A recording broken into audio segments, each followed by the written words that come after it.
Hi there and welcome to another Manga Monday. Today I'll be reviewing Dragon Ball, and even though I have a lot to say about this video, I'm gonna try to keep it a little bit shorter than the video I did last week because I felt like I was kind of just going on for a bit and repeating myself a lot. So I apologize for that, and here is my review for Dragon Ball. This is the 3-in-1 edition. You know, like I like to get my 3-in-1 editions mostly because they take up less space on the shelf and they're cheaper for me because I have to pay packaging for each book that I buy. So it's most of the time it's cheaper for me to get the 3-in-1 volumes. And some people complain about the thickness of the paper, but I really don't know what that's all about. I have zero problem with that at all. So Dragon Ball, what's it about? It's about this guy. It's funny how I can say with every single book that I want to review here, what's it about, and then just point at the front cover and say about that guy. No, this guy is called Son Goku, and he meets this girl down here who is collecting Dragon Balls, and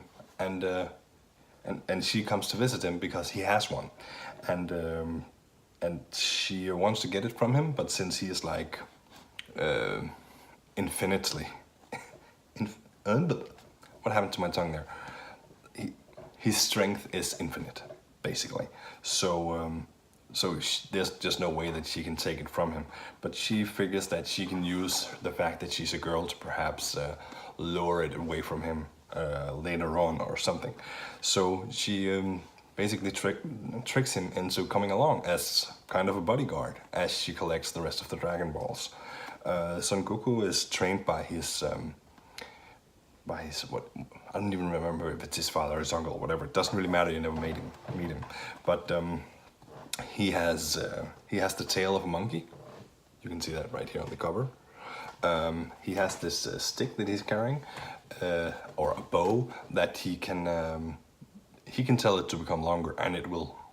That's really great. And pretty early on in the book, he also gets a cloud that only he can fly. So that's really great. He has a very fixed set of abilities, and that's all great. Now, the Dragon Balls. What are the Dragon Balls? There are 7 of them. The way they work is that once you collect all 7 Dragon Balls, you can summon a dragon that will grant you one wish. Once that wish has been granted, it will scatter the Dragon Balls across the Dragon Ball universe. Again, the Dragon Ball universe is different from our universe in a number of ways. For instance, they have houses and cars in capsules.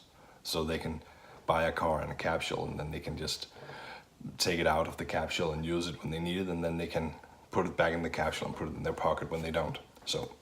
So there's some different things in this universe here. What was it I wanted to say? Yeah. So once you get your wish, all the Dragon Balls are scattered, and they're not like going slowly about it. I really feared when I found out that was what they were doing, that okay, so now I'm just gonna read 100 books where they might finally get up to the 7th, but they're pretty fast about it. There is this rule that once you have been granted a wish and the Dragon Balls are scattered, they will become something else, just regular stones. And that means that it will be a year until you can collect them again. So you can't just be really fast about it and then get a wish and then be really fast about collecting them again and just keep going like that. You have to wait 1 year. That also means that there are other things happening in the book than just collecting Dragon Balls. Like for instance, Son Goku wants to train to become better at martial arts, and there's a lot of stuff with that. There's also some tournaments going on. Now, I've been doing this Manga Monday thing for a while, and after reading the 2 first books, I actually picked up a Dragon Ball set or Dragon Ball Z volume because I wanted to try some manga that was in color. And my sister is a huge Dragon Ball fan, but we never talked about it because I haven't read it and I felt like it was something for children. But doing this whole manga thing, I wanted to try it out. So she handpicked a couple of issues or a couple of volumes that she really liked, and I tried out one of them. So that means it's not the first one, and I just flipped through it really, really fast, and it was the stupidest thing that I have ever read. It was the middle of a tournament, and it was just people go, oh, he's going to use this move. Oh no, now he has to counteract with this move, and it's there. That made absolutely zero sense to me, and I did not want to read Dragon Ball after that. But somehow the thing was that then I went on Google and I started to look for manga that was based on Chinese mythology. And the one book that kept on being mentioned was Dragon Ball. So I figured, okay, I'll give it a shot. I'll try with the first Dragon Ball book. And it was different. At this point, I have read 7. I think I'm in the middle of volume 7 or near the end of volume 7 or something.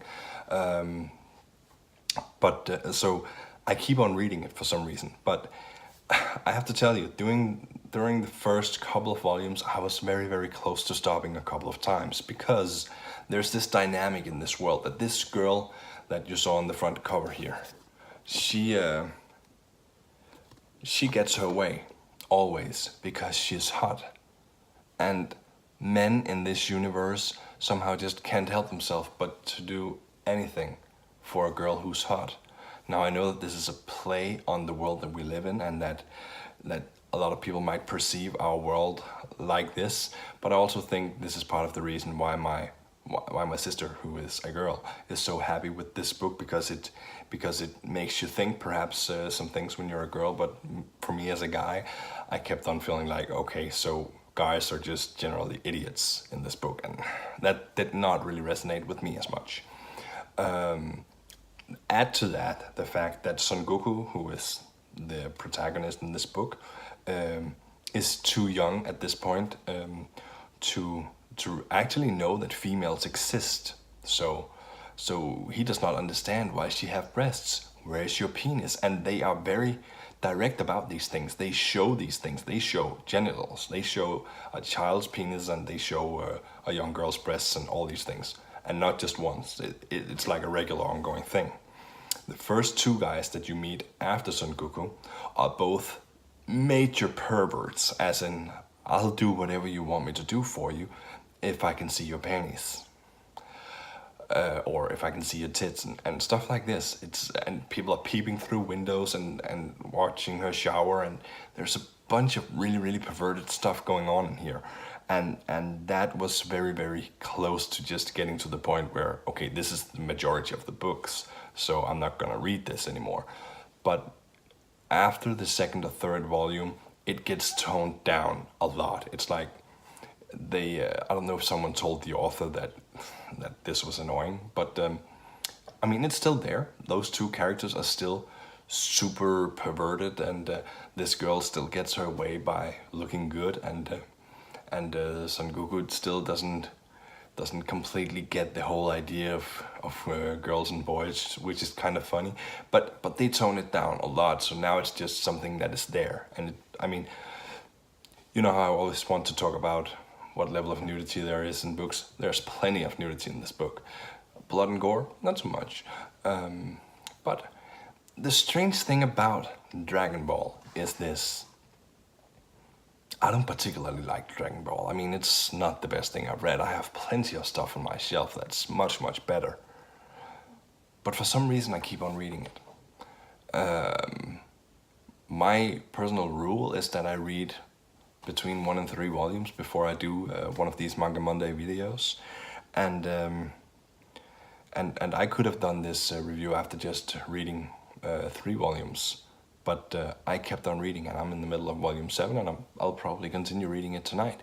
There's something about this book that makes me keep reading it.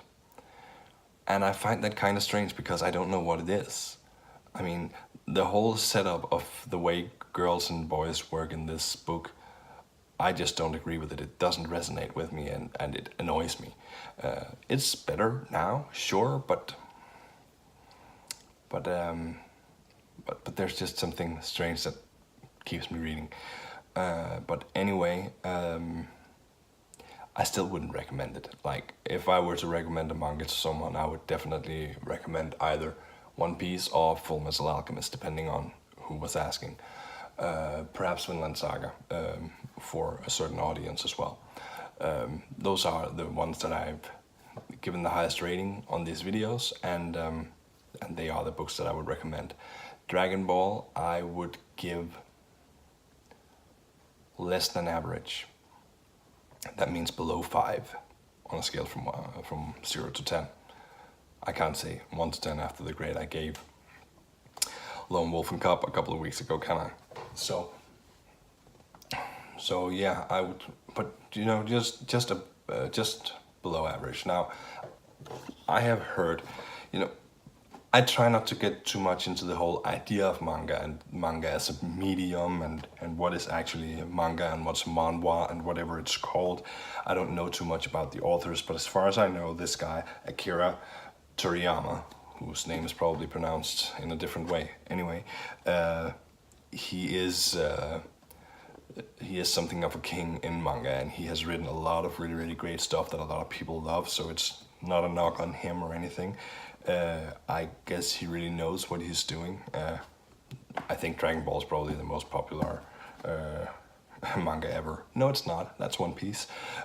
Anyway, this book was written in 1984, I believe, and he's been writing it since. So there is a difference between this and much of the other stuff that I've been reading. I believe most of the other books, most of them, not all of them, but most of them are from the late 90s or even from the early 2000s. So there is that difference to take into account. But Dragon Ball, not my cup of tea, but I keep drinking it anyway for some reason. I'll give it a 4.5. It's just below mediocre. So yeah, that's my Dragon Ball review. Check in next week where I'm going to be reviewing Yu-Gi-Oh!